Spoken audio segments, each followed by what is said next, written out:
Patrick Thomas pour le Fashion Post, direction Bordeaux, ici aux 37e rencontre vinicole de Paris, avec les vignobles Gonzague et Claire Lurton, avec son ambassadrice. Bonjour. Bonjour. Présentez-vous aux lecteurs et lectrices du Fashion Post. Je suis Sylvie Vannetier, je représente les vins Claire et Gonzague Lurton sur ce salon.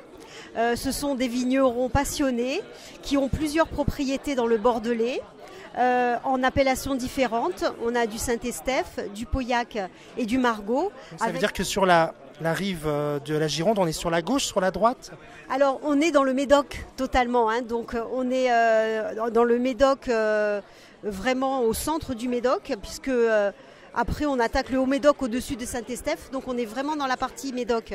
Donc ce qui est très important, c'est que ce sont des vignerons indépendants, passionnés, qui font un travail de grande qualité et qui font aujourd'hui de la biodynamie sur leurs 3 grands crus classés.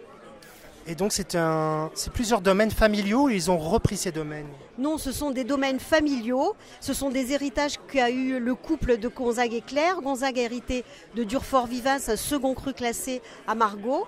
Claire a hérité de Ferrières, un 3e cru classé à Margaux. Aubage Libéral, un 5e cru classé à Pauillac. Et le château Domaine, qui est un Margaux. Ensemble, ils ont fait l'acquisition du château Domaine à Saint-Estèphe en 2006 et une propriété en Californie depuis 3 ans. Ce sont des vins qu'on peut boire tout au long de l'année, où on doit rester dans le cliché du vin rouge bordelais qui doit être consommé durant l'automne ou l'hiver.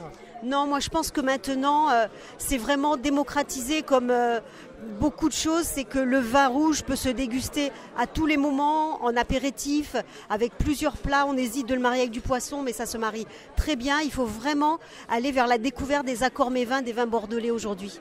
Peut-on aller visiter ces différents domaines dans le cadre d'un parcours œnotouristique ? Oui, bien sûr. Alors, on fait des visites principalement sur rendez-vous.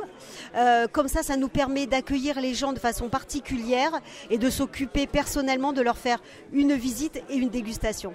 Je vous remercie beaucoup pour cet échange et je vous souhaite un très bon salon. Merci. Merci.